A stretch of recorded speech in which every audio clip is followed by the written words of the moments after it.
அல்லாஹு தஆலா சொல்லி காட்டுகிறான், பல் நக்திபு பில் ஹக்கி அலல் பாத்தில், நாங்கள் சத்தியத்தை அசத்தியத்தின் மீது வீசி எறிவோம். அவ்வாறு வீசி எறிந்தால் ஃபயதுமஹு ஃபைதா ஹுவ ஜாஹிக், அந்த சத்தியம் அசத்தியத்தை அப்படியே நொறுக்கிவிடும். அவ்வாறு நொறுக்குகிற போது ஃபைதா ஹுவ ஜாஹிக், அந்த அசத்தியம் அந்த பாத்தில் அழிந்து இல்லாமல் போய்விடும். இது யார் சொல்லக்கூடிய வார்த்தை? அல்லாஹு தஆலா சொல்லக்கூடிய உத்தரவாதம். நாங்கள் குர்ஆனுக்கு முரண்படக்கூடிய செய்திகள் அனைத்தும் அல்லாஹ்வின் தூதரினுடைய பேரினால் இட்டுக்கட்டப்பட்ட அவதூறுகள் என்று சொல்கிறோம். அந்த அவதூறு செய்திகள் எல்லாம் இந்த சத்திய கருத்துக்களுக்கு முன்னால் இந்த சபையிலே ஒவ்வொன்றாக அடி அசைந்து வருகிறது, அழிந்து கொண்டு வருகிறது. இந்த விவாதம் முடிகிற போது இன்ஷா அல்லாஹ் இந்த அனைத்து அசத்திய கருத்துக்களும் அழிக்கப்பட்டே தீரும். இதை சொல்லிவிட்டு என்னுடைய வாதத்திற்கு வருகிறேன். நாம் என்ன பார்த்து கொண்டு வருகிறோம்?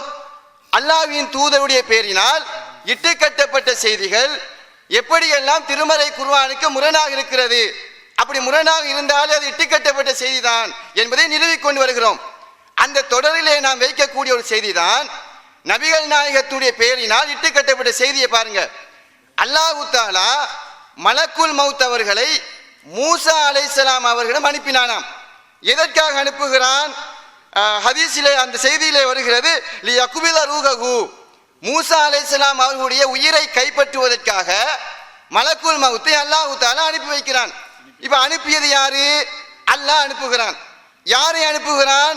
உயிரை கைப்பற்றக்கூடிய மலக்குல் மௌத்தை அனுப்புகிறான். யாரிடம் அனுப்புகிறான்? மிக உயர்ந்த ஒரு இறை தூதரான மூசா நபியிடம் அனுப்புகிறான். அனுப்பின போது அந்த மலக்குல் மௌத் வாராரு, மூசா நபியை சந்திக்கிறாரு. சந்தித்து என்ன சொல்றாரு? அஜிப் ரப்பக், மூசாவே உங்களுடைய இறைவன் உங்களை அழைக்கிறான், தன்புறத்தை எடுத்துக்கொள்ள விரும்புகிறான், பதிலளியுங்கள் என்று சொல்லுகிறார். உசுரை எடுக்க போன அதற்கு பதிலளியுங்கள் என்று ஒரு வாதத்தை ஒரு செய்தியை சொல்றாரு. அப்படி சொன்னவுடன் இப்ப மூசா நபிக்கு என்ன ஏற்படுவது? கடுமையான கோபம் ஏற்படுகிறது.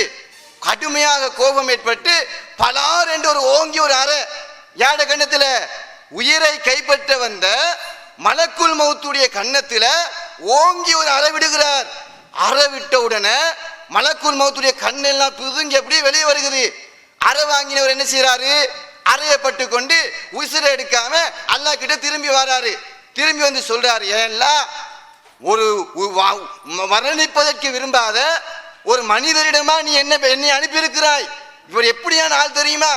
இந்த ஆளு மட்டும் உனக்கு நெருக்கம் இல்லாம இருந்திருந்தா இவருக்கு நான் செய்த வேலையே வேற என்று மலக்குல் மௌத் சொல்லுகிறார்.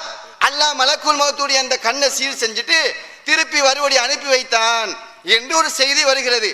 இப்ப இந்த செய்தியை நீங்கள் அல்லாஹ்வின் தூதர் வாயினால் சொன்ன செய்தி என்று நீங்கள் ஏற்றுக்கொள்கிறீர்களா இல்லையா? நீங்கள் அப்படி ஏற்றுக்கொண்டால் நாம் சில கேள்விகளை உங்களுக்கு முன்னால் வைக்கின்றோம். அந்த கேள்விகளுக்கு நீங்கள் நியாயவான்களாக இருந்தால் அத்தனை கேள்விக்கும் நீங்கள் பதில் சொல்லுங்கள், பார்க்கலாம். முதலாவது, இந்த செய்தியை நாம் ஏன் மறுக்கிறோம்? இது எப்படி ஹதீஸ் இல்லை என்று நாங்கள் சொல்லுகிறோம் என்றால், முதலாவது அடிப்படை, மலக்குல் மௌத் மலக்குமார்களை பொறுத்த வரைக்கும் அவர்களுக்கு என்று சில பண்புகளை, சிஃபத்துக்களை அல்லாஹ் தஆலா தன்னுடைய திருமறை குர்ஆனிலே சொல்லி இருக்கிறான். அந்த பண்புகளில் ஒன்று என்ன? அல்லாஹ் தஆலா ஒரு கட்டளை போட்டால் அந்த கட்டளைக்கு எல்முனையளவு கூட மாற்றம் செய்யாமல் அப்படியே செய்து முடிப்பதுதான் மலக்குல் மௌத்துடைய மலக்குமார்களுடைய. இது அல்லாஹ் தஆலா எப்படி சொல்கிறான்? அன்ஆமினுடைய 61வது வசனம், இதா ஜா அஹதுகுல் மௌத்து தவஃபது ருசுலுனா வஹும் லா யுஃபரிதூன், ஒருவருடைய உயிரை கைப்பற்றக்கூடிய அந்த தருணம் வந்துவிட்டால் அந்த தூதுவர்கள், அந்த வானவர்கள் அவர்களுடைய பணியிலே எந்த ஒரு குறையுமே அவர்கள் வைக்க மாட்டார்கள். அல்லாஹ் என்ன சொல்றான்? ஒருவருடைய உசுரை எடு என்று அல்லாஹ் உத்தரவிட்டால் அந்த இறை கட்டளைக்கு அணுவளவும் அவர்கள் மாற்றம் செய்ய மாட்டார்கள் என்பது மலக்குமாருடைய பண்பா இல்லையா? அது மட்டுமல்ல, அன்பியாவினுடைய 27வது வசனத்தில் அல்லாஹ் சொல்லி காட்டுகிறான், வகும்பி அம்ரிஹி அமலூன், அவனுடைய கட்டளைப்படியே அவர்கள் செயற்படுவார்கள். அல்லாஹ் ஒரு ஆர்டரை போட்டா அதை அப்படியே அவர்கள் நிறைவேற்றுவார்கள். சூரா நஹ்லினுடைய 50வது வசனத்தில் அல்லாஹ் சொல்லி காட்டுகிறான், வயஃபலூன மா யுமரூன், அவர்களுக்கு எது ஏவப்படுகிறதோ அதை அப்படியே அவர்கள் செய்து முடிப்பார்கள்.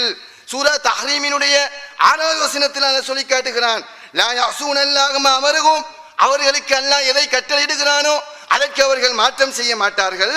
வயஃபலூன மா யுமரூன், அவர்களுக்கு ஏவப்பட்டதை அவர்கள் கச்சிதமாக செய்து முடிப்பார்கள். இது எல்லாம் யாரை குறித்து சொல்லக்கூடிய பண்பு? வானவர்களை குறித்து. மலக்குமார் என்று சொன்னாலே அல்லாஹ் உத்தரவிட்டால் அதை செய்து முடிப்பதுதான் வானவர்களுடைய அடிப்படை பண்பு என்று இந்த வசனம் சொல்கிறது. இப்படிப்பட்ட வானவர்கள் எப்படி அல்லாஹ்வுடைய உத்தரவுக்கு மாற்றமாக உசுரை எடு என்று சொல்லி அனுப்புகிறான்? உசுரை எடுக்கின்ற கடமையை கச்சிதமாக நிறைவேற்ற வேண்டிய மலக்குல் மௌத் எப்படி உயிரை எடுக்காமல் திரும்பி வருவார்? இது அவருடைய பண்புக்கு மாற்றம் இல்லையா? இது திருமறை குர்ஆனுக்கு எதிர் இல்லையா? அடுத்தது என்ன? இந்த இடத்துல யாருங்க தோத்து போறா? மூசா நபி அரைஞ்சி உசுரை எடுக்காம மலக்குல் மௌத் திரும்புறாரு. இங்க தோற்றவர் யார்? மலக்குல் மௌத் தோற்றாரா அல்லது உசுரை எடு என்று அல்லாஹ் ஒரு கட்டளையிட்டானே அந்த இறை கட்டளை இந்த இடத்திலே தோற்று போயிருக்கிறதா? நீங்க என்ன சொல்லுகிறீர்கள்? அல்லாஹ் தோற்றான் ஒரு நபியிடம் என்று சொல்ல வருகிறீர்களா? இது உங்களுடைய அகீதாவை ஈமானை தரைமட்டமாக்காதா? இப்படியான ஒரு குஃப்ரியத்தான கொள்கையைத்தான் இந்த ஒட்டுமொத்த சமுதாயமும் ஏற்க வேண்டும் என்ற வழிகட்ட சிந்தனையை இந்த சமுதாயத்தில் விதைக்கிறீர்களா?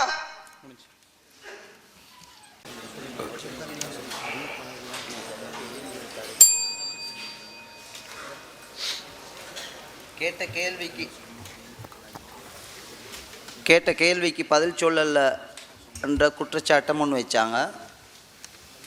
தலைப்போடு சம்பந்தமாக நீங்கள் என்ன கேட்டாலும் நாங்கள் இன்ஷா அல்லாஹ் பதில் சொல்லுவோம்.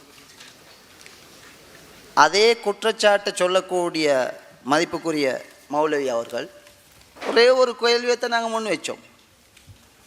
நீங்கள் உங்களோட கொள்கை சரின்றத குர்ஆன் ஹதீஸ், அந்த ஹதீஸ்களை சரின்னு எடுக்கிற அந்த ஹதீஸ்களை விதிகள்,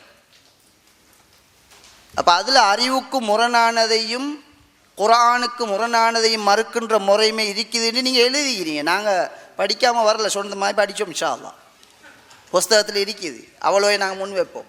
அதில் ஒரு விஷயம் கேட்டுக்கொள்ளுங்க நல்லா. என்ன எழுதிக்கிறாங்கண்டா, மௌலவி அவங்க மறுத்தாங்க நாங்கள் அறிவுக்கு முரண்படுறத எங்கே மறுக்கிறோன்னு சொன்னோம்? அஃபாண்டம். நான் ஆரம்பத்திலே வாசி காட்டிட்டேன் அவங்களோட தலைவரோட கொள்கையை. பொய்யை சொல்லியாவது கொள்கையை நிலைநாட்டலாம், குர்ஆன் விளக்கம் எழுதி வச்சுறாங்க, அதை அமலும் செய்கிறாங்க. அதில் ஒரு வடிவம்தான், அதாவது பகுத்தறிவுக்கு முரணானத்தை மறுக்கணும்னு நாங்கள் எங்கே சொன்னோம்? நீங்கள் எழுதின புஸ்தகத்தை திருப்பி கொஞ்சம் வாசிங்க. வேணும்னா நான் ஒரு பகுதியை வாசி காட்டுறேன், எல்லாத்தையும் எனக்கு வாசி காட்ட டைம் இல்லை. அப்படி தேவைண்டாலும் வந்து வாசி காட்டலாம் இன்ஷா அல்லாஹ் வேறு நேரங்கள் இந்த சபையில். நீங்கள் உங்களோட இந்த ஹதீஸ்கள் குர்ஆனுக்கு முரண்படுமா இந்த புஸ்தகத்தை நீங்கள் போட்டதாக சொன்னீங்க. அல்ஹம்துலில்லாஹ், பிரச்சனை முடிஞ்சு போச்சு. இப்போ நீங்கள் அந்த புஸ்தகத்தில் 8ஆம் பக்கத்தை பெறட்டுங்க. நீங்கள் பெரட்டி வாசித்தால் நீங்கள் எழுதிக்கிறீங்க குர்ஆனுக்கும். எதுக்கு? குர்ஆனுக்கு. அதான் வச்சு கொண்டிருக்கிறீங்களே, அது பிரச்சனை இல்லை. குர்ஆனுக்கு முரண்படும்ன்றது உங்களோட கொள்கை. நியாயமான உணர்வுகளுக்கும் மாற்றமாக, இந்த நியாயமான உறவு எங்கேருந்து வந்தது? உணர்வு, இந்த நியாயமான உணர்வு ஒன்று நீங்கள் எழுதினத்தை கொண்டு உங்களோட சிந்தனை நீங்கள் குறிப்பிடலை, இல்லை வேறு மூணாவது ஒன்று சொல்கிறீங்களா? சிம்பிளாக பதிலாளிங்க, நாங்கள் சிம்பிளாக கதைப்போம் இன்ஷா அல்லாஹ். அப்போ தான் மக்களுக்கு தெரிய வரும். பயான் பண்ணுறேன்னா அதை விட நல்லா பயான் பண்ணக்கூடிய எவ்வளோ பெரிப்பாங்க. நீங்கள் ஒத்த வரியாக, உணர்ச்சிகள் எல்லாம் அங்கே அவசியப்படாது, ஒத்த வரியாக கேட்குற கேள்விக்கு பதில் சொல்லுங்கள். முதல் கேள்வியை நாங்கள் திருப்பியும் வைக்கிறோம், என்ன காரணம்னு சொன்னால் பதில் வரல. அஃபலா யததப்பரூனல் குர்ஆன். அரபு தெரிஞ்ச உலமாக்கள் சபையிலையும் இருப்பீங்க, வெளியில் உள்ள உலமாக்கள்கிட்ட நிதானமாக போட்டு கேளுங்க, இதை மொழிபெயர்ப்பு என்னான்னு கேளுங்க. அவர்கள் அல் குர்ஆனை கருத்தூன்றி கவனிக்க வேண்டாமா? கேட்டு போட்டு அல்லாஹ் சொல்றான் இது அல்லாஹ் அல்லாதவர்களிடமிருந்து வந்திருந்தால் எது? முன்னால குர்ஆன் அல்லாஹ் சொல்றான், அந்த குர்ஆனை பற்றி சொல்ற நேரம் சொல்றான் இதில் இது அல்லாஹ் அல்லாதவரிடமிருந்து வந்திருந்தால் அதில் கருத்து முரண்பாடு இருக்கும். இதுக்கும் ஹதீஸுக்கும் என்ன சம்பந்தம்? கேட்ட அந்த கேள்விக்கு ஒத்த வரியில் பதில் தந்தா கூட ஷேக் எங்களுக்கு போதும். நீங்கள் ஒத்த வரியில் பதில் சொல்லுங்க. இந்த குர்ஆன் வசனத்தில் குர்ஆனுக்கு முரணாக ஹதீஸ் வரும் காட்டுங்க. அப்படி இல்லை, சரியான விளக்கம் இருக்குது. குர்ஆனும் ஹதீஸும் வஹீன்னு நாங்கள் ஏற்கனவே சொல்லிட்டோம். குர்ஆனுக்கு முரணாக சஹீஹான ஹதீஸ் வராது. அதே மாதிரி சஹீஹான ஹதீஸுக்கு குர்ஆனும் முரணா வர, ரெண்டும் வஹீ. நீங்க ஒன்றுக்கு ஒரு நியாயம் சொல்றீங்க. உங்களோட புரியாத தன்மை. நாங்கள் ஏற்கனவே சொல்லிட்டோம், உங்களுக்கு இருக்கிற பிரச்சனை இதுதான். குர்ஆன் வசனத்தை ஓதுவார்கள், அவர்களுக்குரிய ஆதாரம் என்று நினைப்பார்கள், அவர்களுக்கு எதிராக இருக்கும். அதற்குரிய சான்றுதான் அது. முதலாவது செய்தி நீங்கள் கவனிக்க வேண்டியது, திருப்பியும் அந்த கேள்வியை பதிகிறோம், வேற தூரத்துக்கு போக வேண்டிய அவசியம் கிடையாது. ரெண்டாவது விஷயம் நாங்கள் இங்கே சொல்ல விரும்புகின்ற விஷயம் முன்வைக்க விரும்புகின்ற விஷயம், மதிப்புக்குரிய மௌலவி அவர்கள் கேட்டாங்க, அதாவது பகுத்தறிவுக்கு முரண்படுறத நாங்கள் எங்கே மறுத்திருக்கிறோம்? இது அந்த பொய்யை சொல்லியாவது கொள்கையை வளர்க்கலாம் சொல்லிட்டாங்களே. குர்ஆனுக்கு விளக்கமே எழுதிட்டாங்களே, அது இஸ்லாமிய வழிமுறைன்னு சொல்லிட்டாங்களே. அந்த வழிமுறையை அமல் செய்கிறாங்க. அதன் அடிப்படையில் தான் அவர் கேட்டிருக்கலாம் என்ற அந்த கொள்கை அவங்கள்ட்ட இருக்குது. நாங்கள் இது உள்ளங்களை தோன்றதில்லை. உங்களோட கொள்கை, உங்களோட உலகளாவிய தலைவர் பி ஜெயினுல் ஆப்தீன் அவர் தெளிவாக எழுதியிருக்கிறாரு. அதாவது தண்ட கொள்கையை நிலைநாட்டுவதற்காக போய் சொல்லலாம். சாதாரண வார்த்தைகள் இல்லை, இது இப்ராஹிம் நபியுடைய முன்மாதிரி என்று எழுதுகிறாரு. ஒருவேளை அதை நம்பி நீங்க சொன்னீங்களா? நீங்க இந்த திருப்பி நான் வாசி காட்டுறேன், நான் குர்ஆனுக்கும் அதுதான் நீங்க சொல்லிட்டீங்க, உங்களோட கொள்கை பிரச்சனை இல்லை. நியாயமான உணர்வுகளுக்கும் மாற்றமாக தன் பெயரால் அறிவிக்கப்படும் செய்திகளை ஏற்றுக்கொள்ள கூடாது என்று நபி ஸல்லல்லாஹு அலைஹி வஸல்லம் அவர்களே தெளிவுபடுத்தியுள்ளார்கள். நபி அவங்க சொன்னாங்களா இல்லையான்றதை அடுத்தது எடுத்து வைக்க போறேன் நான். அடுத்த இடி இருக்குது, விளங்கிச்சா? முதல் கேள்விக்கு ஒரு கேள்வி வச்சிருக்கீங்க, இன்னும் பதில் வரல. ரெண்டாவது கேள்வியை முன் வச்சேன்னு ஒரு அபாண்டம். மார்க்கத்தை வளர்க்கறதுக்கு நீங்க பொய் சொல்லாதீங்க, எங்கட இஸ்லாத்துக்கும் சேர்த்து இழிவு வருது, பணிவாக வேண்டிக் கொள்றேன் நான். இது ஹதீஸ்ல மர்மையில இந்த இரட்டை அர்த்தம், இது பொய் கூட இல்லை, அரபு மொழியில் ஒரே வார்த்தை பயன்படுத்தப்படும். ஒரு பெண்ணை தங்களுடைய மனைவியை சகோதரி என்று சொல்கின்றார்கள். அதற்கு விளக்கம் அந்த நபியே சொல்லுகின்றார்கள், நீ மார்க்கத்தில் என்னுடைய சகோதரி, அப்படியானால் பொய் இல்லை. இப்படி இரட்டை அர்த்தத்தில் பேசியதையே குற்றமாக கருதுகின்ற உலுல் அஸ்ம், உயர்தரம் உறுதியான நபிமார் என்று சொல்லுகின்ற நபியின் பெயரால் இஸ்லாத்தை பொய் சொல்லியும் வளர்க்கலாம். இப்படி ஒரு கேடு கட்ட கொள்கை அவசியம் தானா? வெக்கக்கேடு. சாலிம்கிட்ட பால் பால் குடிச்சாங்களாம், வெக்கமாம், ஆபாசமாம். உலகத்துல எந்த ஒரு மதமும் அங்கீகரிக்காத சாதாரண ஒரு மனிதர், அதாவது நாஸ்திகர் எழுதிட்டாங்க, கடவுள்களை ஏற்றுக்கொள்ள மாட்டாங்க. இவங்கள்ட்ட போய் சொல்லி பாருங்க, நாங்க போய் சொல்லி கொள்கை வளர்க்கிறோம், அவன் அதாவது முகத்துல துப்பிட்டு போவான். இதுதான் இஸ்லாம். உங்கள்கிட்ட கேட்கிற கேள்விக்கு நேரடியாக பதில் வேணும் எங்களுக்கு. நாங்க கேள்வி கேட்கிறோம், பொய்யை சொல்லி கொள்கை வளர்க்கலாம் என்ற அடிப்படையில் நீங்க சொன்னது, அதாவது அறிவுக்கு முரண்படுவதை நாங்கள் எங்கே மறுத்தோம்? இது அபாண்டம். இந்த புஸ்தகம் நாங்களா எழுதினோம். ஹதீஸ்கள் குர்ஆனுக்கு முரண்படுமான்ற புஸ்தகத்தை நாங்களா எழுதினோம்? அல்லது இந்த பக்கம் 8ஆம் பக்கத்தில் இந்த செய்தி இல்லைன்ற அடுத்த பொய்யை எழுந்த சொல்லுங்க. மக்களுக்கு முன்னால் எங்களுக்கு ஸ்கிரீன் வசதிகள் இல்லாமல் இருக்கலாம். புஸ்தகம் கையில் இருக்குது. நீங்க சொன்ன மாதிரி விவாதம் சில வேளை உங்களுக்கு இதை முன்னுக்கு நிரூபிக்க இல்லாத பட்சத்தில் சபையோர்கள் முடிவெடுங்க, அல்லாஹ் பயந்து முடிவெடுங்க. நாங்க கேட்கிற கேள்வி, இவங்க ஆதாரம் முன் வச்சாங்களா? எதுக்கு? நாங்க ஒரு தலைப்பு போட்டிக்கிறோம். உங்களோட புஸ்தகத்துல ஏன் இத்தனை தலைப்பு போட்டிக்கிறீங்க? முதலாவது தலைப்பு என்ன போட்டீங்க? இதோ எழுதப்பட்டிருக்குது. இப்ப இதில் உள்ள அத்தனை தலைப்பையும் இந்த தலைப்புக்கே 2 நாட்கள் விவாதம் செய்வோமா கேட்டார்கள் நண்பர் அப்துல் ராசிக் அவர்கள். மறுக்க மாட்டார்கள். சில நல்ல பண்புகளை காணுகின்றோம். பாவம், தலைவரால் ஏமாற்றப்பட்டிருக்கின்றார்கள். எனவேதான் பி ஜெயினுல் ஆப்தீனை அழைத்தோம், அல்லது புத்தகத்தை எழுதி அப்பாஸ் அலியை வர சொன்னோம். அத்தனையும் பொய்கள். அதிலே ஒரு பொய், அறிவிற்கு முரண்படுவதை நாம் மறுப்பது என்று எங்கே சொன்னோம் என்று நாங்கள் கேட்டிருக்கின்றோம். இதற்கு நீங்கள் பதில் சொல்லி விட்டுத்தான் அடுத்த விடயத்திற்கு செல்ல வேண்டும். இல்லை என்றால் நாங்கள் பதில் சொல்லவில்லை என்ற குற்றச்சாட்டை எப்படி சுமத்துவீர்கள்? எனவே உங்களுடைய கொள்கை குர்ஆனுக்கு அறிவிப்பாளர் வரிசையை மட்டும் பார்ப்பதாக நினைக்கின்றார்கள். அதெல்லாம் நாங்கள் சொல்வோம் இன்ஷா அல்லாஹ். படிப்படியாகத்தான் சொல்ல வேண்டும். ஒரே நேரத்தில் 1000 வார்த்தைகளை கதைக்க முடியுமா? 1000 கேள்வி என்றால் எங்களாலும் சுமத்தி விடலாம். உங்களால் பதில் சொல்ல முடியாது, நேரம் போதாது. இப்படியான அநீதத்தனமான வேலைகளில் நாங்கள் ஈடுபட மாட்டோம். ஒரு மனிதனுக்கு பதில் சொல்லக்கூடிய சந்தர்ப்பம் வேண்டும். அந்த அடிப்படையில் 2 முக்கியமான கேள்வியை முன்வைத்திருக்கின்றோம். ஒன்று, நீங்கள் ஓதிக்காட்டிய குர்ஆன் வசனத்தில் ஹதீஸ்கள் குர்ஆனுக்கு முரண்படும் என்று எங்கே இருக்கின்றது? நேரடியாக அந்த குர்ஆன் வசனத்தை வைத்து எடுத்து காட்ட வேண்டும். இரண்டாவது, அறிவுக்கு முரண்படுவதை நாம் மறுக்கவில்லை என்று நீங்கள் சொன்ன பொய். புத்தகத்திலே நாம் பக்கத்தை சொல்லியிருக்கின்றோம். புத்தகம் தேவை என்றால் தருவதற்கு தயாராக இருக்கின்றோம். இதற்கு நீங்கள் பதில் சொல்லிவிட்டு ஏனைய விடயங்களை நீங்கள் கதையுங்கள். நாங்கள் படிப்படியாக வருவோம். சபையினருக்கு இன்றைய தலைப்பை நாங்கள் தெளிவுபடுத்துவோம். 2 நாட்கள் இந்த ஒரு தலைப்புக்கே போதாது என்று ஒத்துக்கொண்டவர்கள் அல்லாஹுக்காக நீங்கள் அடுத்த தலைப்புக்கு இந்த விவாதத்தில் செல்ல வேண்டாம். விருப்பமாக இருந்தால் அதாவது மக்களுக்கு வசதியான, நாங்கள் எப்போதும் தயார். என்ன தலைப்பு வேண்டுமோ நீங்கள் தலைப்பை இடுங்கள், நாங்கள் தயார்.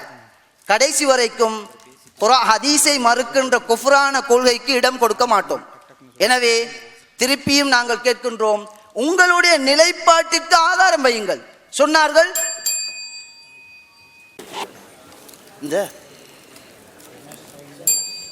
அஸ்ஸலாமு அலைக்கும். அன்பிற்குரிய சகோதரர்களே, குர்ஆனுக்கு எதிராக நபி சொன்னார்கள் என்று சொல்லி அல்லாஹ்வின் மீது அநியாயத்தை இட்டுக்கட்டக்கூடிய மாபாவிகள், காஃபிர்கள். அல்லாஹ் மீது இட்டுக்கட்டான் யாரு? காஃபிர்கள். குர்ஆனுக்கு முரண்படக்கூடிய செய்தியை எவன்லாம் நியாயப்படுத்த வருகிறார்களோ அவள் எல்லாமே அல்லாஹ்வின் மீது இட்டுக்கட்டக்கூடிய பாவிகள் நாங்கள் நிரூபித்து வர்றோம். கேள்வி வைத்தோம், வாதங்களை வைத்தோம். வாதத்திற்கு பதில் சொல்லாமல் உங்கள் பிஜே இங்கே ஏன் விவாதத்துக்கு வந்தீங்க? பிஜேயோட விவாதம் சரின்னா அவர்கிட்ட போய் பேசுங்க. இங்கே எதற்கு வந்தீர்கள்? எவனோ ஒருத்தன் புக் எழுதுனானாம், அந்த புக்குக்கு மட்டும் பதில் எழுதிட்டு வந்திருக்காங்க போட்டிருக்கு. கருத்தை நாங்கள் வைக்கின்றோம், விவாதிப்பவர்கள் இங்கே இருக்கின்றோம். எவனோ எழுதிய புத்தகத்திற்கு அவனை நீங்கள் அழைத்தீர்கள், உன்னிடம் தான் பேசுவோம் என்று சொன்னீர்கள். இன்றைக்கு அந்த புக்குக்கு மட்டும் இவங்க பதில் பாட்டு வந்திருக்காங்களாம். நாங்கள் இங்கே இருக்கிறோம், எதுக்கு? இப்போ நானே இங்கே இருக்கும்போது என்னுடைய புக்கிற்கு எதற்கு நீங்கள் பதில் சொல்ல வேண்டும்? கருத்தை வைக்கின்றோம், திராணி இருந்தால் கருத்திற்கு பதில் சொல்ல வேண்டும். இப்ராஹிம் நபி பொய் சொன்னாரா? அதுக்கும் குர்ஆனுக்கும் முரண்படக்கூடிய விஷயத்துக்கும் என்னப்பா சட்டம்? நபிகள் நாயகமே இப்ராஹிம் நபி பொய் சொன்னான்னு சொல்கிறார்கள், நீ அதற்கு மாற்றமாக உட்கார்ந்து கொண்டு இப்ராஹிம் நபி 2 அர்த்தத்தில் பேசினாங்களாம். அப்போ நபியை மறுக்கிற காஃபி நீங்கள் தானே? நபிகள் நாயகம் சொன்னாங்க, இப்ராஹிம் நபி 3 பொய் சொன்னாங்கன்னு சொல்லி. அதற்கு நான் இப்போ உள்ள செல்லலை. இவங்க நோக்கம் என்னது? வைக்கக்கூடிய வாதங்களுக்கு பதில் இல்லை.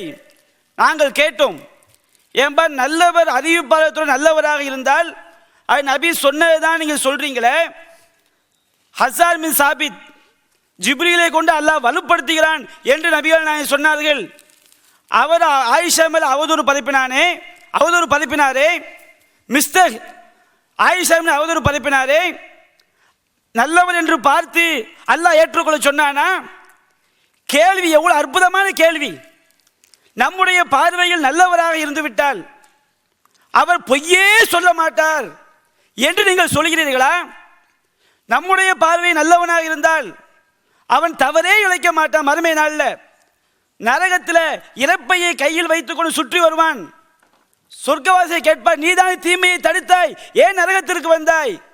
நான் உங்களுக்கு சொன்னேன், நான் செய்யவில்லை. அப்ப நம்முடைய பார்வையில் கடைசி வரை நல்லவன். அங்க போனா தான் தெரியுது அவன் கெட்டவன் சொல்லி. அப்போ ஒரு நல்லவனாக இருந்து விட்டால் அவன் பொய்யே சொல்ல மாட்டான், தவறே செய்ய மாட்டான் என்று சொல்ல வரைதான் கேட்டோம். அதுக்கு பதில காணும். அப்ப நீங்க எங்க விவாதத்தை எங்க திசை திருப்ப போயிருக்கீங்க சொல்லுங்க. நீங்க வைக்கிற கேள்விக்கு பதிலே சொல்ல மாட்டோம், இந்த புக்கை காட்டுவோம்னு சொல்லி அந்த புக்குக்கு நாங்க விவாதிக்கிறாங்க இங்க உட்கார்ந்து கொண்டு இருக்கிறோம். அடுத்து கேளுங்க, மந்த புத்திகள் அழகா நிரூபிக்கிறாங்க பாரு. குர்ஆனை ஓதுவார்கள், ஆனால் தொண்டக்குழியை தாண்டா ரசூலுல்லாஹ் சொன்னாங்கல்ல, இங்க நிரூபிக்குது பாருங்க. அல்லாஹ் சொல்ற அற்புதமா, அஃபலா யதபருனல் குர்ஆன், இந்த குர்ஆனை அவர்கள் ஆய்வு செய்ய வேண்டாமா? குர்ஆன் என்பதற்கு அல்லாஹ்விடம் வந்த என்பதற்கு எது ஆதாரம்?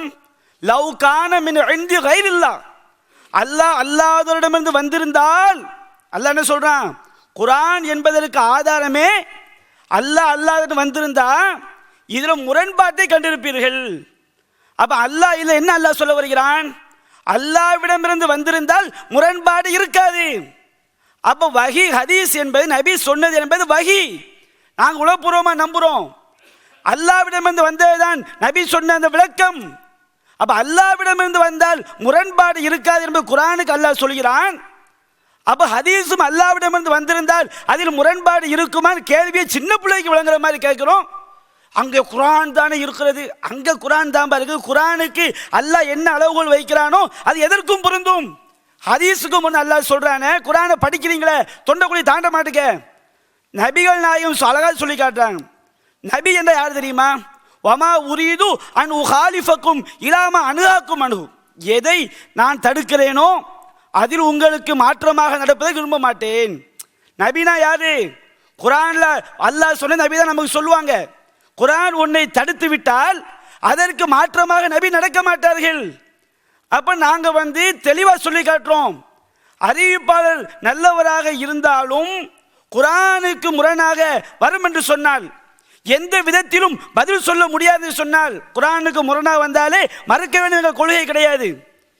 அது எந்த விதத்திலும் விளக்கம் சொல்ல முடியாது. அல்லாஹ் மேல இட்டுக்கட்டி தான் விளக்கம் சொல்ல முடியும்.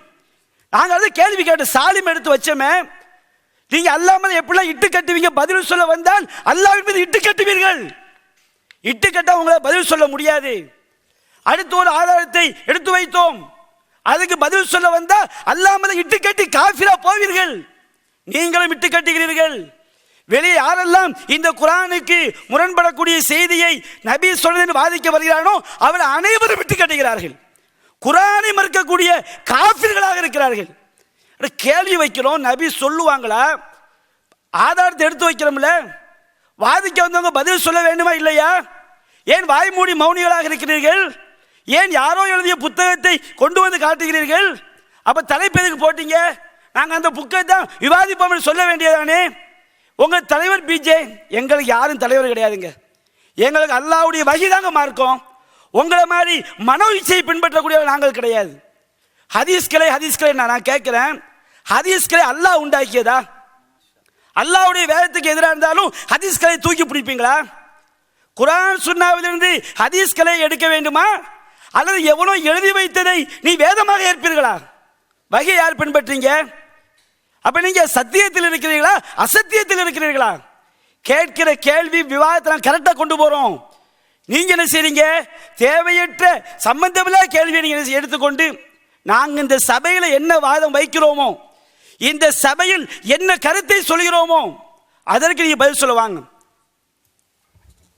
அடுத்தது அன்புக்குரிய சகோதரர்களே, இந்த வழிகேடர்கள்ட்ட எல்லாம் ஒரு ஒற்றுமை இருக்கும். அதை இந்த விவாதத்தில் நீங்கள் பார்க்கலாம். அவங்க தரப்பிலிருந்து வெளியே வருது எப்படின்னு கேட்டால், பொதுவாக இந்த மதுஹபாதிகள் எடுத்தீங்கன்னு சொன்னால், மதுஹபுகளில் ஆபாசம் இருக்குதா என்று தலைப்பு போட்டு அந்த குப்பைகளை பற்றி பேசினா என்ன சொல்லுவாங்க? அது தலைப்புக்கு அப்பாற்பட்டது, அதை நாம் பேச மாட்டோம்னு கடைசி வரைக்கும் சொல்லிக்கிட்டு இருப்பாங்க. அதை இங்கே நீங்கள் பார்க்கலாம். இது தலைப்புக்கு அப்பா, என்னது தலைப்புக்கு அப்பாற்பட்டது நான் கேட்குறேன். இவ்வளோ பெரிய எழுத்தில் போட்டு வச்சிருக்குது, சரியாக திரும்பி படித்து பாருங்க. அது மட்டும் இல்லாமல் இவர்கள் பொய்யர்கள்ன்றதுக்கு ஆதாரம் என்னண்டா முரண்பாடு. என்ன முரண்பாடுன்னு சொன்னால் பாருங்க, ஃபர்ஸ்ட்டுக்கு இவங்க பில்டப் தான், எல்லாம் பில்டப். நாங்கள் அப்படி இப்படி ஃபர்ஸ்ட்டுக்கு என்ன சொன்னாங்கண்டா, இந்த தலைப்பு விவாதிக்க நேரம் போதாது, இவர்கள் சம்மதித்தால் இதற்கு பின்னாடி ஒப்பந்தம் போட்டு மீண்டும் விவாதிப்போம்ட்டாங்க. பின்னாடி அவரே சொன்னார், ஒப்பந்தத்தில் வச்சு இவங்க கேட்டாங்க, டைம் போதாது, இன்னொரு நாள் போடுவோமான்னு சொல்லி கேட்டாங்க, ஆனால் மருத்துவம்னு சொல்கிறாங்க. விளங்குதா? இப்போ இவங்க சீன் பில்டப். இன்னொரு நாள் கேட்டோம், ஆமா கேட்டோம் தான், இதுவும் கேட்டோம், சூனியத்தை பற்றி தனித்தலைப்பு போட்டு விவாதிப்போமான்னு கேட்டோம், முடியாதுன்னு சொன்னீங்க. இப்போ வந்துக்கிட்டு தலைப்பு போடுவோமா ஒப்பந்தம் போடுவோமா? போட்டதுக்கு முடிவு கட்டும் கொண்டாது, அதுக்கு பின்னாடி அடுத்ததை பார்ப்போம். சரி, அதோட ஆலிம்சாட்ட முன்னுரையிலேருந்து கேட்டுக்கிட்டு இருக்கிறோம். கேட்டதுக்கு பதில் இல்லை. ஆனால் என்ன சொல்கிறாங்கன்னா, சகோதரர்களே மனசாட்சிப்படி சிந்தித்து பாருங்கள், கேள்விகளாக அடுக்குறீங்க. மனுஷன் பதில் சொல்லணுமா வேணாமா?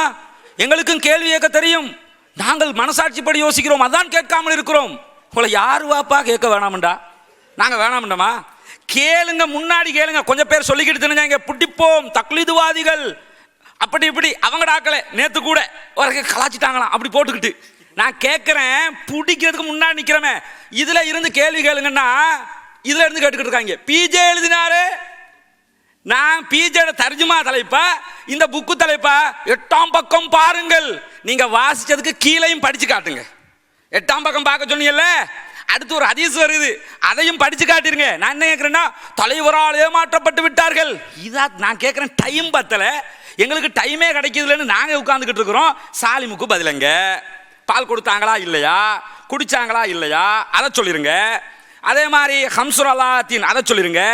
மூசா நபி அடிச்சாங்களா இல்லையா, அப்படி அடிக்க முடியுமா முடியாதா சொன்னோம்ல ஒரு ஹதீஸ். மூசா நபி மலக்குல் மௌத்துக்கு கன்னத்துல அரைஞ்சாங்கண்டு உடனே மலக்குல் மௌத் அல்லாட்ட போய் சொன்னாராம், யா அல்லாஹ் யார்கிட்ட போய் நீ அனுப்பிட்ட, செவிட்டுல தந்து அனுப்பிட்டார் எனக்கு அப்படின்னு சொல்லி. அப்போ உடனே அல்லாஹ் சொல்லி அனுப்பினா மூசா நபிக்கு வேற ஒரு ஐடியாவை கொடுத்து, மூசா இப்போ கையை வைங்க அப்படி வரையும். நான் கேட்குறேன், இப்படி பேசலாமா? இந்த ஹதீஸுக்கு எங்கே உங்கள்கிட்ட பதில்? அதே மாதிரி என்ன செய்கிறாங்கன்னு கேட்டால், இந்த மிஸ்தகு தெளிவாக எடுத்து வச்சோம். மிஸ்தகு அதே மாதிரி ஹஸ்ஸான் இப்னு சாபித், இந்த 2 பேரையும் அல்லாஹ் பார்த்தானா இல்லை ஆயிஷா மேலே இப்படி சொல்லலாமான்றதை பார்த்தானாண்டு. ஏன் பதிலுக்கு வர மாட்டேங்கிறீங்க? குர்ஆன் வசனத்தை கேட்டீங்க, அதுக்கு தெளிவாக இப்ப பதில் சொல்லிட்டோம். நீங்க கேட்கிற கேள்வியை தாராளமா கேளுங்க, நாங்க பதில் சொல்ல ரெடியா இருக்கிறோம். எங்களுக்கு மனசாட்சி இருக்குதா இல்லையா? உங்களை மாதிரி கேட்க முடியுமா இல்லையா? அடிக்கிட்டு போயிருக்கிறோம். இப்ப இதை விட்டு நகர மாட்டோம். பெருசா கேட்டாங்க இப்ராஹிம் அலைஹிஸ்ஸலாம். பல பேர் என்ன செஞ்சோம்னு கேட்டா, இந்த தலைப்புக்கு கூப்பிட்டு வராம என்ன செஞ்சுட்டாங்கன்னா, விசா இல்ல அது இல்லைன்னு ஓடிட்டாங்க. இப்ப கொண்டாந்து உட்கார வச்சதுக்கு பிறகும் உள்ளே வரமாட்டோம். நான் கேட்கிறேன், இந்த புக்கு தானேங்க தலைப்பு. புக்குல நான் கேட்கிறேன், பொருள் அடக்கத்தை படிச்சு காட்டிருங்க. நாங்க இந்த புக்கை தாண்டி எங்களோட வாதம் ஹம்சுரலா அதே மாதிரி பால்குடி சட்டம் இதெல்லாம் இந்த புக்கை தாண்டி வைக்கல.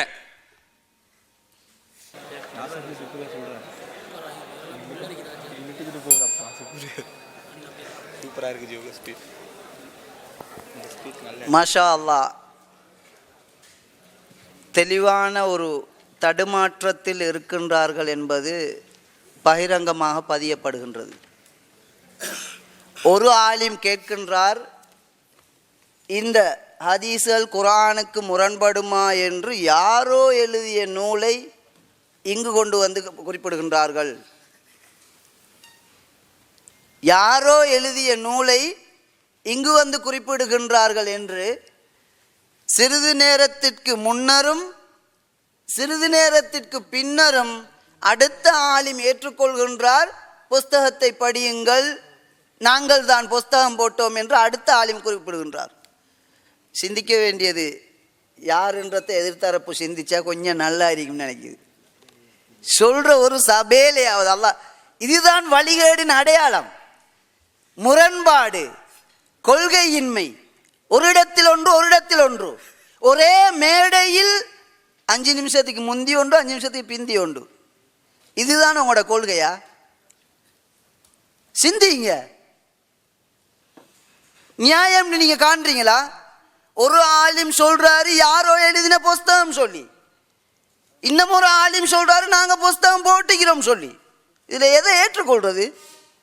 இது மாதிரி தான் குர்ஆன் ஹதீஸ விளங்குறதுல இது என்னுடைய வார்த்தை அல்ல, தரக்குறைவான வார்த்தை பாவிச்சேன்னு யாரும் நினைக்க கூடாது. ஹதீஸ்ல தெளிவாக வந்துட்டது, சுஃபஹாவுல் அஹ்லாம், புத்தி குறைவு, மந்த புத்தி. குர்ஆன் ஹதீஸ தெளிவான நல்ல நோக்கங்கள் இருக்கலாம், நான் மதிக்கிறேன் இவர்களை. அதை நான் ஆரம்பத்திலே சொன்னேன். இந்த கொள்கையை கொண்டு வந்து ஒரு தடுமாற்றம். இந்த கொள்கைக்கு சான்றாக ஒருத்தர் அப்துல்லான்ற ஒருத்தர் ஹதீஸ் கலை, அடுத்த விஷயம் அதை ஞாபகப்படுத்தணும். ஹதீஸ் கலை என்பது அல்லாஹ் இறக்கியதா? மாஷா அல்லாஹ், எப்படி கேள்வி, எப்படி பதில் சொல்றதுக்கு? சுபஹான் அல்லாஹ், ஹதீஸ் கலை அல்லாஹ் இறக்கியதா?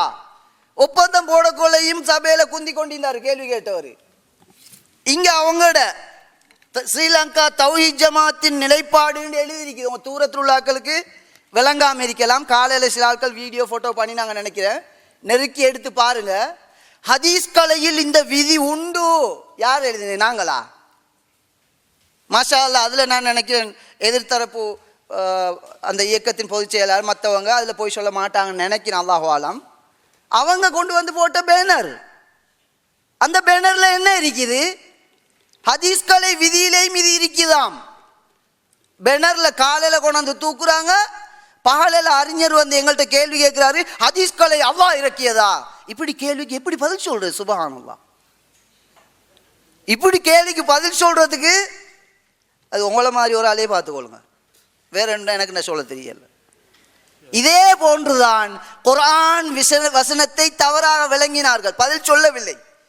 பதில் சொல்லிவிட்டு ஏனைய விடயங்களை கதையுங்கள் என்று எத்தனை முறை சொல்லியிருக்கின்றோம். சிம்பிளாக சாதாரணமாக கேட்குறோம், நீங்க பதில் சொல்லுங்க, அறிவுக்கு முரண்படுறதை நாங்கள் மறுக்கணும்னு சொல்ல இல்லைன்ட்டு நீங்க சொன்னீங்க. அதே ஆலிம் நீங்க ஏற்றுக்கொண்டீங்க, உங்களோட மற்ற ஆலிம் தான் அதை மறுத்தது. யார் போட்ட புஸ்தகம் என்ற புஸ்தகத்தை போட்டவரே ஓடிட்டார் கொள்கையை விட்டு. விளங்கிட்டது, வழிகேடு, நிரூபிக்க முடியாது. பிஜேயை நாங்கள் அழைச்சதுக்கு காரணம் என்னன்னா, அந்த கொள்கையை சொன்ன முதல் மனிதர் தமிழ் உலகத்தில் அவருன்ற தால கூப்பிட்டதை ஒழிய வேறொரு விசேஷமும் இல்லை. அப்படி அவருக்கு இலங்கைக்கு விசா இல்லைன்னு சொன்னால் அவர் சார்பாக புஸ்தகம் எழுதி அப்பாஸ் அலியை வர சொல்லுங்கன்னு கூப்பிட்டோம், வரல. இலங்கைக்கு வந்திருக்கிற நேரம் கடிதம் அனுப்பினோம், பொய்ய சொல்லி ஒரே நாளில் அதில் சில விஷயங்கள் நடந்தது. அதுகள் சொல்றது நோக்கம் இல்லை, உங்களுக்காவது சத்தியம் விளங்க வரும் நோக்கத்துக்காக தான் இங்கே வந்து உட்கார்ந்துக்கிறோம். நீங்க என்னத்தை சொல்லிட்டு போங்க. ஏன் புஸ்தகத்தில் நீங்க இப்படி தொடராக தலைப்பு போட்டீங்க? எல்லா விஷயத்தையும் ஒரே நேரத்தில் நீங்க கதைக்கோணுமா இருந்தா எங்கேயோ உள்ளத்தை தூக்கி முன்னுக்கு போட்டு நாங்க மாஷா அல்லாஹ் இந்த புஸ்தகத்தை படிச்சு அதுக்கேற்ற முறையில் அடிப்படை விஷயம் ஹதீஸ்கள் குர்ஆனுக்கு முரண்படுமா அடிப்படை எடுத்துக்கிறோம். இதை உடைச்சா பால்குடி சாலிம்ட ஹதீஸ் என்ன, சூனியம்ட ஹதீஸ் என்ன, நீங்க மறுக்கிற அத்தனையும் உங்களோட குஃப்ரான கொள்கைன்னு மக்களுக்கு தெரிய வரும். அதுக்கு தான் அடிப்படையை பேசுறதுக்கு கூப்பிட்டோம். தெளிவாக குறைஞ்சபட்சம் நீங்க யோசிங்க. அதாவது பாருங்க, இப்ப அதாவது ஒப்பந்தம், இந்த ஒப்பந்தம் வந்து நாங்க காலையில 10 மணிக்கு தொடங்கினது, ஏறக்குறைய முடிகிற நேரம் இரவு 9 மணி. இந்த தலைப்புல கதைக்கிறதுக்கு வந்து இந்த தலைப்பை தாரத்துக்கு பல மணித்தியாலங்கள் எடுத்தாங்க. பிரச்சனை இல்லை, நான் ஏன் சொல்லி காட்டுறேன்னு சொன்னா, நீங்க உடன்பட்ட தலைப்பு அதுக்குரிய ஆதாரமாக நீங்க புஸ்தகத்துல முதலாவது அந்த குர்ஆன் வசனத்தை வச்சினீங்க. ஆகவே தான் நாங்க தொட்டோம், நாங்க வெளியில போகல. எங்கட நிலைப்பாடு நாங்க நிரூபிப்போம். அதே மாதிரி உங்களோட நிலைப்பாட்டுக்குள்ள ஆதாரம் குர்ஆன் வசனத்தை காட்டிங்க, குர்ஆன் வசனத்துல இல்லை. இப்ப அடுத்த பொய்யை பார்த்துக்கொள்ளுங்க. ரெண்டாவது விஷயம் இவங்க ஹதீஸ் போட்டிக்கிறாங்களாம், அதையும் சேர்த்து வாசிக்கட்டுமாம். நாங்க வாசிச்சிருக்கிறோம், அந்த ஹதீஸை எடுத்திருக்கிறோம், அது சம்பந்தமா ஆய்வு செஞ்சிருக்கிறோம். அந்த ஹதீஸை பற்றிய நிலைமை என்ன நாங்க தகவலோடு இருக்கிறோம். நாங்க தூரம் போவோம் இல்லை, சபைக்கு எங்கட திறமைகளையோ அல்லது நாங்க எப்படியோ நாங்க சொல்றது வெற்றி பெறுன்ற நோக்கம் எங்களுக்கு இல்லை. அல்லாஹ் சாட்சியா சொல்றோம், நியாயமாக்காதீங்க. உங்கள்கிட்ட நீங்க இப்ப மறுத்தீங்க, உணர்வுகளுக்கு அறிவுக்கு முரண்படுற ஹதீஸை நாங்க எங்கே மறுத்திருக்கின்றோம் கேட்டீங்க, பதில் சொன்னோம். ஒன்றோ தவறுன்னு சொன்னா ஒத்துக்கொள்ளுங்க, நாங்க விட்டுருவோம், அதுக்கு மேல கதைக்க மாட்டோம். ஒரு மனுஷன் ஒரு தவறான வழிகேடான கொள்கையை சொல்லிடலாம், வாபஸ் வாங்குங்க. அப்படி இல்லை, இந்த புஸ்தகத்துக்கு பதில் சொல்லுங்க. அவர் கேட்கிறாரு, ஹதீஸ் கலை அல்லாஹ் இறக்கினதா? அல்லாஹ் இறக்கலன்னு சொன்னா ஒப்பந்தம் போடுற சபையில நீங்க குந்திட்டீங்க, அப்ப உங்களுக்கு இந்த கேள்வி வரலையா? குர்ஆன் ஹதீஸ்ன்னு சொல்ற நீங்க ஒப்பந்தம் போடுறதுனால உங்களுக்கு குர்ஆன் ஹதீஸ்ல என்னன்னு தெரியாது. இன்றைக்கு சபைக்கு வந்த உடனே என்னத்தையாவது கொட்டணும், மைக்கில் என்னத்தையாவது கதைக்கணும், அல்லாஹ் தான் பாதுகாக்கணும். விளங்கிச்சுதா? சூனியம் தலைப்பு நீங்க வந்து முகமது மௌலவியோட தனிய தலைப்பு போட்டுன்னு சொன்னீங்க. அதே மாதிரி ஒவ்வொரு தலைப்பிலையும் உங்களுக்கு தைரியம் இருந்தா, நீங்க சத்தியத்தில் இருக்கிறேன்னு சொன்னா கால எல்லை கூட தேவையில்லை. மக்கள்கிட்ட லேசிக்காகத்தான் நாங்கள் ஒரு நாளாக சுருக்கினது. பகிரங்கமா சொல்றோம், உங்களோட தலைமையத்தில் இருந்தாலும் பரவாயில்லை, ஏற்பாடு செய்யுங்க, எல்லை இல்லாம தலைப்பு போடுங்க. தலைப்பை விட்டு மக்களுக்கு பிரயோஜனம் இல்லாம அது இது போற வேலைக்கு வருவானோ. இப்ப நீங்க நிறுவுங்க, குர்ஆனுக்கு முரணாக ஹதீஸ்கள் வரும், நிறுவுங்க. அதுக்குள்ள ஆதாரம் புஸ்தகத்துல வச்சிருங்க, குர்ஆன் வசனம் அதுல ஆதாரம் இல்லை. அதுக்குதான் அக்கு வேற ஆணி வேற பிரிக்க சொன்னோம், பிரிக்கல, பதில் தரல. அறிவுக்கு முரண்படுறத மறுக்கிறது இல்லைன்னு சொன்னீங்க, மறுக்கிறீங்கன்னு உங்களோட புஸ்தகத்தின் ஆதாரம் தந்திருக்குது, ஏன் பதில் சொல்லல? சூனிய விஷயம் தனிய தேவைன்னு சொன்னா. இப்ப நாங்க ஹதீஸுக்கு வருவோம். இவங்க ரெண்டாவது ஆதாரமா கொண்டாந்தாங்க, எதை தெரியுமா? புகாரியில் உள்ள முத்தவாத்திரான ஹதீஸ்கள் எல்லாம் கடாசி போட்டு குப்பலை தூக்கி வீசி போட்டு ஹதீஸ்களை அறிஞர்கள் தெளிவாக சொன்ன உசூல்களை எல்லாம் என்னமோ அந்த வேலியில் உள்ள கம்பை பிடுங்கி போட்டு மாதிரி வீசி போட்டு இவங்க ஹதீஸ் பேர்ல என்னத்தை கொண்டிருக்கிறது? இமாம் ஷவுகானி அவர்கள் ஹதீஸ்களை அறிஞர்கள் ஒருவரான அவர் சொல்லுகின்றார், இட்டு கட்டப்பட்ட செய்தி. மிகச்சிறந்த அறிஞர்களில் ஆய்வார்கள் ஒருவர் இந்த இமாம் ஷவுகானி. அதே போன்று இமாம் இன்னும் ஒரு இமாம் அவர்களுடைய அந்த மௌதுஆத் என்ற நூலிலே ஒரு நூல் தொகுத்திருக்கின்றார், இட்டுக்கட்டப்பட்ட செய்தி என்று. அந்த நூலிலே இட்டுக்கட்டப்பட்டது என்று அடையாளம் காட்டப்பட்ட செய்தி முஸ்னத் அஹ்மதிலே வருகின்றது. இதே அறிவிப்பை இமாம் புகாரி ஆய்வு செய்திருக்கின்றார்கள். இமாம் புகாரி ஆய்வு செய்து சொல்கின்றார்கள் இது ஹதீஸ் அல்ல மௌகூஃப் என்று. இமாம் பைஹக்கி அவர்கள் இதனை உண்மைப்படுத்தி இருக்கின்றார்கள். இமாம் சுயூத்தி அவர்கள் தங்களுடைய நூலிலே எழுதி இதுதான் இதனுடைய உண்மையான நிலை என்று சொல்லியிருக்கின்றார்கள். இவ்வளவு சொல்லப்பட்ட ஒரு குப்பையை சபையிலே கொண்டு வந்து அத்தனை மக்களையும் இந்த இருக்குது ஹதீஸ் உங்களுக்கு என்னத்துக்கு? இவங்களுக்கு நினைச்சத்தை மறுக்கிறதுக்கும் நினைச்சத்தை எடுத்து உள்ளுக்கு வச்சு கொள்றதுக்கும் அவங்களுக்கு ஹதீஸ் தரம் என்ன என்று ஆய்வு செய்தால் குறைந்தபட்சம் இவர்களும் நாங்களும் ஏற்றுக்கொள்ளாத ஒரு சஹாபியின் கூற்று. ஒரு சில அறிஞர்கள் இதனை இட்டுக்கட்டப்பட்ட செய்தி என்று சொல்கின்றார்கள். இட்டுக்கட்டப்பட்ட செய்தியை வச்சுக்கொண்டு புகாரில் உள்ள ஹதீஸ கடாசு, முஸ்லீமில் உள்ளத கடாசு, புகாரி முஸ்லீம் அபூதா இப்படி பல நூல்கள் வரக்கூடிய சஹீஹான ஹதீஸை தூக்கி வீசி இட்டுக்கட்டப்பட்ட ஹதீஸ் தான் இவங்களுக்கு அடிப்படை. அது என்னன்றதை அடுத்து சொல்லுவோம் இன்ஷா அல்லாஹ். சபைக்கு நாங்கள் விளக்குவோம். நீங்கள் பதில் சொல்லாமல் இருந்தால் பிரச்சனை இல்லை, சபையோர்கள் புரிந்து கொள்வார்கள். இறுதியிலே இன்ஷா அல்லாஹ் ஒரு மனிதருக்காக இந்த ஹிதாயத் கிடைக்க வேண்டும். எங்களுடைய கடமை சத்தியத்தை தெளிவாக சொல்வோம். நீங்கள் ஏனைய மதுஹபுவாதிகள் மாதிரி நினைத்து வந்து உட்கார்ந்து இருக்கலாம், இது அது இல்லை. இது ஜமாஅத்துல் முஸ்லிமீன். நீங்கள் எங்கேயோ கால் வச்சிட்டீங்க. இன்ஷா அல்லாஹ் நீங்க வந்து உங்களுடைய ஆதாரங்களை முன்வைக்க வேண்டும். எதற்கு? குர்ஆனுக்கு ஹதீஸ் முரண்படும் என்று குர்ஆன் வசனம் வைத்தீர்கள் இல்லை.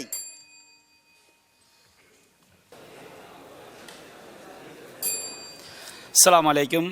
அன்பிற்குரிய சகோதரர்களே, இங்கே சத்தியம் தெளிவாகி கொண்டு இருக்குது.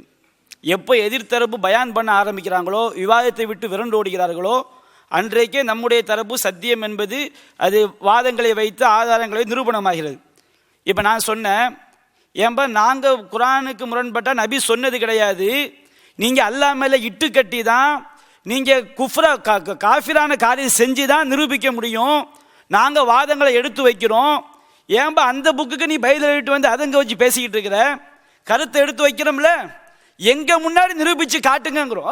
வந்துட மாட்டோம், வந்துடாதீங்க, நான் கோடு போட்டேன், நான் தாண்ட மாட்டேன், நீங்களும் தாண்டிடாதீங்க, நான் என்ன தொகுத்து வச்சிருக்கணும் அதுதான் பேசுவேன். அசத்தை வெளிப்பட்டுட்டா ரஸ்மின் சொன்னார், ஏன்பா அவர் ஏதோ அந்த அப்பாஸ் அலி வெளியே போயிட்டாரா இல்லையா, அவர் என்ன ஹதீஸை அல்ல கொண்டு வந்திருக்கிறாரோ அதைத்தான் நாங்கள் இங்கே வைக்கிறோம், அதைத்தான் நாங்கள் வைக்கிறோம். எங்கள் அந்த புக்கில் நாங்கள் வச்சிருக்கோம், அந்த புக்கில் எழுதப்பட்டிருக்கு, அதைத்தான் அங்கே வைக்கிறோம், பதில் சொல்லுங்கப்பான்னு ரஸ்மின் கேட்காரு.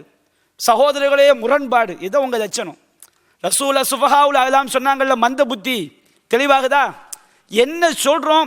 ரசூல் அழகா சொன்னா, குர்ஆனை ஓதுவார்கள் தொண்டக்குழியை தாண்டான்னு சொல்லி. குர்ஆனுக்கு எதிராக இருக்குது. இவங்க சொல்கிறாங்க, ஒரு பொண்ணு வந்து கருப்பாக இருக்குது, பொண்ணு வேண்டாம், விளங்குறதுக்கான தப்பாக எடுத்துடக்கூடாது. பொண்ணு பல்லு நீட்ட மாதிரி பொண்ணு வேண்டாம், பொண்ணு 10 பேரோட தப்பாக நடந்துருக்குறா, அதெல்லாம் அந்த விதனைலாம் கிடையாது. கருப்பாக இருந்தால் பொண்ணு வேண்டாமா சாதாரண பிரச்சனை, பல்லு நீட்டி இருந்தால் பொண்ணு வேண்டாமா சாதாரண பிரச்சனையா, பொண்ணு 10 பேரோட படுத்துருக்குறாப்பா, அதெல்லாம் ஹதீஸ் கலை உசூலில் உள்ளதா, பொண்ணு கூட நிபந்தனை உள்ளதா கொண்டாங்கிற மாதிரி நாங்கள் சொல்கிறோம். எப்போ ஹதீஸ் கலை நீ சொல்கிறிய அதெல்லாம் பலவீனமான விஷயங்கள், அதற்கும் அது குர்ஆன் ஹதீஸ் உட்பட்டு சில விதிகள் இருக்குது ஹதீஸ் கலையில். குர்ஆன் ஹதீஸ் உட்பட்டு இருப்ப நாங்கள் ஏற்றுக்கொள்கிறோம். அதை விட மெயின் மேட்ரு எது? குர்ஆனுக்கு முரண்பட்டால் ஏற்றுக்கொள்ளக்கூடாது என்பது குர்ஆன் நாங்கள் நிரூபித்து காட்டுறோம், நபியுடைய வார்த்தை நாங்கள் நிரூபித்து காட்டுறோம். அதுக்கு பதில் சொல்லாமல் இந்த புக்கில் இல்லை அந்த புக்கில் இல்லை, இதெல்லாம் வாதம் கிடையாது. சொல்லுங்கள், சத்தியம் தெளிவாயிடும் உங்களுக்கு. எங்களுக்கு பதில் சொல்ல முடியலை வாப்பா, எங்களை விட்டுருங்கன்னு சொல்லுங்கள், நாங்கள் 12 மணிக்கு விவாதத்தை முடிச்சிடுறோம். அடுத்து கேட்குறாங்க ஹதீஸ் கலை விதி. நம்ம கேட்டோம், ஹதீஸ் கலை விதி அல்லாட்டு வந்து தான் கேட்டோம். ஏன் கேட்டோம்? ஹதீஸ் கலை விதி வந்து குர்ஆன் ஹதீஸ் எடுக்கப்பட்டது. குர்ஆன் ஹதீஸ் நாங்கள் ஒரு விதியை முன்வைத்தால் உலகமே அதற்கு எதிராக நின்றாலும் அல்லாஹ் சொல்லக்கூடிய வகையை பின்பற்றாங்க சொல்கிறோம். லா யூமின் அஹதுக்கும் ஹத்தா அகூனா அஹப்ப இலைஹி மின் வாலிதிஹி வ வலதிஹி வன்னாஸி அஜ்மஈன். உங்களுடைய பெற்றோர்களை விட, பிள்ளைகளை விட, உலக மக்கள் அனைவரை விட நபியை நம்பாதவரை நீ ஈமான் கொண்டவர் கிடையாது. குர்ஆன்லேருந்து ஹதீஸ்லேருந்து ஒரு விதியை சொல்கிறோம். நபி குரானுக்கு எதிராக பேச மாட்டாங்க, நாங்கள் அடிச்சு சொல்கிறோம். ஹதீஸ்கள் இருக்குதான்னு கேட்டால் ஹதீஸ்கள் நாங்கள் காட்டுவோம், தலைப்பில் போட்டிருக்கோம்ல காட்டுவோம், அப்போ உங்களை பதில் சொல்ல முடியாது. குரான் ஹதீஸ் நாங்கள் எடுத்து வைக்கிறோம், உள்ளம் ஏற்றுக்கொள்ள மறுக்கிறது என்றால் நீங்கள் மூமினா காஃபிரா? அல்லாஹ்வுடைய வேதத்தை சொன்னபோது மறுக்கலாமா? அப்பாஸ் ஓடி போயிட்டாரு, ஏன் எங்கள்லேருந்து ஒருத்தர் ஓடி போயிட்டான், உங்கள் கதையை எடுத்துருவோமா, வண்டபாளத்தை எடுத்துருவோமா, நீங்கள் வாதம் வைக்கல, உங்கள் கதை எடுப்போமா? வண்டவாளையில் அமீர ஜமாத்தை ஓடி போயிட்டார், என்னையா பேசுறிய? இதுக்கு இங்கே சபை கொண்டு வராதீங்க. உங்கள் கதையை நாங்கள் எடுத்தால் அதை விட ரொம்ப கேவலமாக இருக்கும். நீங்கள் எதுக்கு விவாதத்துக்கு வந்திருக்கிறீங்கிறதும் மக்களுக்கு வெளி உலகம் தெரியும், உங்கள் வாயால் சொன்ன வார்த்தை. அன்பிற்குரிய சகோதரிகளே, ஏதோ ஒரு ஹதீஸு ஷவுகான் இட்டு கட்டப்பட்டேன்னு சொன்னாராம். சபையில் நாங்கள் எந்த வாதத்தை நாங்கள் எடுத்து வைக்கிறோமோ அதுக்கு பதில் சொல்லுங்க. நாங்கள் ஒரு ஹதீஸை எடுத்து வைத்து ஒரு கருத்தை ஒரு சபையில் நிலைநாட்டுவோம், அந்த ஹதீஸை வைக்காமல் நாங்கள் இங்கே நிலைநாட்டு கொண்டிருக்கிறோம். எத்தனை கேள்வி கேட்டோம், பதில் சொன்னீர்களா? சார் நீங்கள் குரானுக்கு முரண்பட்டால் ஏற்றுக்கொள்ளக்கூடாது, அது நபி சொன்னது கிடையாது நிரூபிப்பதற்காக சாலிம் சம்பந்தமாக செய்தி எடுத்து வச்சோம். ஒரு சஹாபி அம்மா எப்படிலாம் கேவலப்படுத்துறீங்க, ஆயிஷா அம்மாவை எப்படிலாம் கேவலப்படுத்துறீங்க, ஆயிஷா மேலே அவதூறு சொல்லும்போது அல்லாஹ் மறுக்க சொல்கிறான், நீங்கள் அந்த அம்மா மேலே அபாண்டம் சுமத்திக்கிட்டு இருக்கிறீங்க. அந்த அம்மா பருவ வயதை அடைந்த இளைஞர்களை எல்லாம் சகோதரிகள்கிட்ட பால் குடிக்க அனுப்புனான்னு ஆயிஷா அம்மா மேலே அவதூறு சொல்கிறீங்களப்பா. அவதூறு சொல்கிறவங்களை அல்லாஹ் குர்ஆனில் எப்படி கண்டிக்கிறான்? அந்த மாதிரி சொல்லாதீங்கப்பான்னு சொல்லி ஹதீஸ் எடுத்து வச்சா ஒரு மூமின் பதில் சொல்ல வேண்டாம்? அடுத்து நாங்கள் ஒவ்வொரு மலக்குல் மௌத் எடுத்து வச்சோம், அல்லாஹ் தோத்ததா வருது, அந்த செய்தி நபி சொல்லியிருப்பாங்களா? அது இட்டுக்கட்டப்பட்ட செய்தியாக இருக்குது, அது பதில் சொல்ல வேண்டாம்? இது நாங்கள் எவ்வளோ வைத்திருக்கின்றோம், உங்கள்கிட்ட பதிலை காணும். சரி, நீங்கள் வச்ச எல்லாம் நாங்கள் பதில் சொன்னோம், அதுக்காக நாங்கள் இப்படி சொன்னோம். நூக்கிஷல் ஹிஷாப் உத்திப சொன்னாங்களா இல்லையா? யார் துருவி துருவி விசாரிக்கப்பட்டார்களோ அவங்க வேதனைப்படுத்தவா நபி சொன்னாங்க. அதுக்கு நான் விளக்க, நீ தப்பாக விளங்குறீங்கப்பா, நபி முரண்பட்டு பேசவே மாட்டாங்க, அதுக்கு பதில் சொன்னோம்ல, அதை விட்டு அப்படி மறந்துடுறது. அப்போ இங்கே நீங்கள் உங்களுக்கு விளங்குது. அடுத்து அல்லாஹ்விடம் வந்தால் முரண்பாடு இருக்காது, அதுதான் ஆதாரம் நான் விளக்கணும், அதை அப்படி விட்டுட்டு போகிறது. அப்போ என்ன லெவலில் இருக்கா நமக்கு தெரியல, அல்லாஹ் தான் அவங்களுக்கு நேர்வழி காட்ட வேணும். இன்ஷா அல்லாஹ் இந்த அமர்வு முடிவதற்குள் சத்தியத்திற்கு வருவார் நாங்கள் என்ன செய்கிறோம், நாங்கள் நினைக்கிறோம். அடுத்து நாங்கள் எடுத்து வைக்கிற வாதத்துக்கு பதில் சொல்லுங்க. அங்கே எவனோ எழுதுனா இங்கே எவனோ அதை நாங்கள் எடுத்து வைத்தால் அதற்கு நாங்கள் என்ன செய்வோம், நீங்கள் வாத வைங்க, நாங்கள் பதில் சொல்லுவோம். என்ன ஹதீஸ்ன்னு சொல்ல மாட்டேங்கிறாங்க, அறிவுக்கு முரண்பட்டால் மறுக்கிறாங்க. நாங்கள் எதை அறிவை வச்சு மறுத்தோம், காட்டு. உட்கார்ந்து இருக்கிறோம்ல, நீங்கள் எடுத்து வை. அறிவுக்கு முரண்பட்டாங்க மறுக்க சொல்லவில்லை, குர்ஆனுக்கு முரண்பட்டால் அது நபி சொன்னது கிடையாதுன்னு சொல்கிறோம். அறிவை வச்சு மறுத்தோங்கிறோம்ல, எடுத்து வை சபையில். நாங்கள் எதை அறிவை வச்சு மறுத்தோம், குர்ஆனை வைத்து அது பொய் என்று சொன்னோமா, அறிவை வைத்து மறுத்தோம், நாங்கள் எடுத்து நிரூபிக்கிறோம். உள்ள வரமாட்டேங்கிறீங்க. அடுத்து எங்களுடைய கருத்துக்களை நாங்கள் எடுத்து வைப்போம். அஸ்ஸலாமு அலைக்கும். அதாவது திருமறை குர்ஆனுக்கு முரண்படக்கூடிய செய்திகளை அது மறுக்கப்பட வேண்டும், இட்டுக்கட்டப்பட்டவைகள் என்பதை நாங்கள் அடுக்கடுக்காக நிறுவிக் கொண்டு வருகிறோம். அப்படி அடுக்கடுக்கான சான்றுகளை போட்ட சமயங்கள் எல்லாம் இவங்க புத்திக்கு படாதால் இதை மறுக்கிறாங்கன்னு சொல்லி தான் எதிர்த்தரப்பு குற்றச்சாட்டை முன் வச்சு கொண்டு இருக்கிறாங்க. இப்போ நாங்கள் வைக்கக்கூடிய ஒவ்வொரு வாதங்கள்லையும் மிக தெளிவாக ஒரு சின்ன பிள்ளைக்கு விளங்கக்கூடிய விதத்தில் இந்த குர்ஆனில் இந்த வசனம் இப்படி சொல்லுது, இந்த வசனத்துக்கு மாற்றமாக இந்த செய்தி வருகுது, அல்லாஹ்வுக்கு மாற்றமாக அல்லாஹ்வோட தூதர் இப்படி ஒரு விளக்கத்தை சொல்லுவாங்களா? ஏனென்று சொன்னால் அல்லாஹ்வின் தூதரை இந்த உலகத்துக்கு அனுப்பிய நோக்கத்தை பற்றி அல்லாஹு தாலா குறிப்பிடுகிற போது துபையின லின்னாஸ், அல்லாஹ் இறக்கியதை மக்களுக்கு தெளிவுபடுத்துவதற்காகத்தான் அல்லாஹ்வின் தூதரை அனுப்பியிருப்பதாக அல்லாஹ்வுடைய வேதம் ஒரு விதியை சொல்கிறது. அந்த விதியின் அடிப்படையில் அல்லாஹ் ஒரு செய்தியை சொல்கிறான். இப்போ மலக்குல் மௌத்துடைய செய்தியை நான் உங்களுக்கு குறிப்பிட்டு காட்டினேன். அந்த மலக்குல் மௌத்துடைய விடயத்தில் ஒரு வானவரை மூசா நபியிடம் அல்லாஹ் அனுப்புகிறான், உயிரை கைப்பற்றுமாறு சொல்லி அனுப்புகிறான். அல்லாஹ்வுடைய உத்தரவு என்பது உயிரை பறிக்க வேண்டும் என்பது, அனுப்பப்பட்ட நோக்கமே தெளிவாக வருகிறது, உயிரை கைப்பற்றுவதற்காகத்தான் அனுப்பப்பட்டதாக தெளிவாக வருகிறது. இந்த செய்தியோடு தகவலோடு வரக்கூடிய ஒரு மலக்குல் மௌத் எப்படியப்பா அல்லாஹ்வுடைய உத்தரவுக்கு மாற்றமாக திரும்பி வருவார்? அது சும்மா திரும்பி வரவில்லை, அடிபட்டு கண்ணெல்லாம் பிதுங்கி. இப்போ ரோட்டில் ஒரு சிறுவன் போகிறான், மூக்கு வடிச்சு கொண்டு போகிறான், அவனை கூப்பிட்டு இங்கே வாடான்னு சொல்லி புரடியில் 4 சாத்தினா உயிரின்று அழுது கொண்டு போவானா இல்லையா? ஏன்னோ ரோட்டில் மூக்கு வடிச்சுக்கிட்டு போகிற சின்ன பொடியன்னு தான் மலக்குல் மௌத்தை இவங்க நினச்சி கொண்டு இருக்கிறாங்க. அந்த மாதிரி ஒரு ஸ்டைலில் வச்சு இந்த செய்தியை பார்க்குறாங்க. இதையெல்லாம் தெளிவாக சொல்லி இந்த 4 வசனங்களை எடுத்துக்காட்டி திருமறை குர்ஆனில் இருந்து மலக்குமார் என்று சொன்னால் அவங்க அல்லாஹ்வுடைய கட்டளை மீற மாட்டாங்க, அல்லாஹ் தாலா ஒரு கட்டளை இட்டால் அதுல எந்த குறையுமே அவர்கள் வைக்க மாட்டார்கள். அப்படியான ஒரு இனம்தான் மலக்கு இனம் என்ற செய்தியை நாங்கள் தெளிவாக சொல்லியிருக்கிறோமே. இதுதான் குர்ஆனுடைய விதி என்று அழுத்தமாக சொல்லியிருக்கிறோமே. இவ்வளவு தெள்ள தெளிவாக செய்திகளை குர்ஆன் வசனங்களை அடுக்கியும் கூட இதுக்கு மாற்றமா இந்த செய்தி வருகுதே, இதுக்கு என்ன விளக்கம் என்று கேட்கிறோம். அந்த புத்தகத்தை தூக்கியே கேட்டுக்கொண்டிருக்கிறீங்களே, அந்த புத்தகத்தில் இந்த செய்தி இருக்குதா இல்லையா? மலக்குல் மௌத்துக்கு மூசா நபி அவர்கள் கன்னத்தில் அறைந்த செய்தி, கண் பிதுங்கிய செய்தி அதுல இருக்குதா இல்லையா? அந்த புத்தகத்துக்கு அந்த செய்தி தானே நாங்கள் முன்னுக்கு வாதமா வச்சிருக்கிறோம். இதுக்கு ஏன் இவ்வளவு நேரமாக இதற்கு பதில் சொல்லாமல் மௌனியாக வாயடைத்து பெட்டிப்பாம்பு அடங்கி இருக்கிறீங்க? இதுக்கு பதில சொல்லுங்க. அது மட்டுமல்ல, இந்த செய்தி மலக்குல் மௌத்துடைய செய்தியில இன்னும் எப்படியெல்லாம் அது முரண்படுகிறது தெரியுமா? மூசா நபி யாரு? ஒரு சாதாரண நபியா? அவரை பற்றி அல்லாஹ்வுடைய வேதமும் நபிகள் நாயகம் அவர்கள் எவ்வளவு பெருசா சிலாகிச்சு சொல்லியிருக்கிறாங்க. உதாரணத்துக்கு பாருங்க, இந்த செய்தியை நாங்கள் ஏற்றுக்கொண்டால் வரக்கூடிய ஒரு மிகப்பெரிய ஒரு விபரீதம் என்ன தெரியுமா? மூசா அலைஹிஸ்ஸலாம் என்பவர் அல்லாஹ்வுடைய கட்டளைக்கே கட்டுப்படாத ஒரு நபி என்ற ஒரு அவதூறை ஒரு இறை தூதர் மீது நீங்கள் சுமத்துகிறீர்கள்.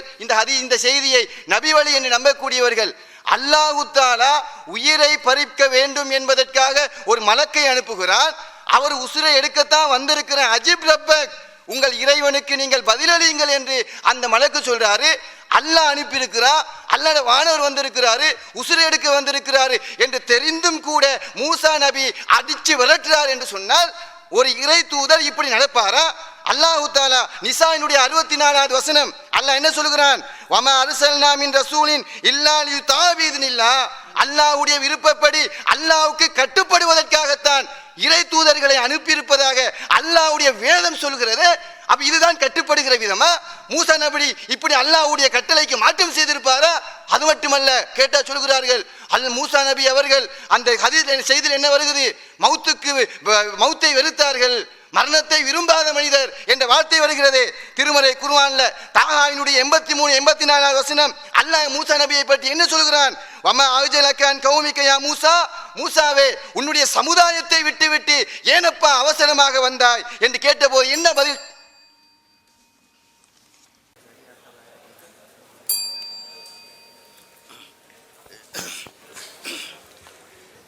ஒரு நல்ல விஷயம்.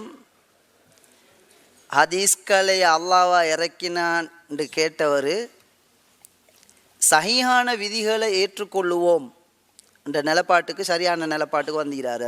நல்லதை நாங்கள் வரவேற்கணும். அந்த அடிப்படையில் முதலாவது குறிப்பாக வரவேற்கிறோம். இனி இவ்வளோ சொல்லக்கூடியவங்க நாங்கள் கேட்ட அந்த சிம்பிளான கேள்விக்கு பதில் சொல்லலையே. நாங்கள் தெளிவாக கேட்டோம். அந்த குர்ஆன் நீங்கள் ஏன்னு சொன்னால் இது நாங்கள் வச்சது இல்லை ஆதாரங்கள். உங்களுக்கு நாங்கள் தலைப்பு 2 தரப்போம். இந்த தலைப்பை போடுறதுக்கு எவ்வளோ தூரம்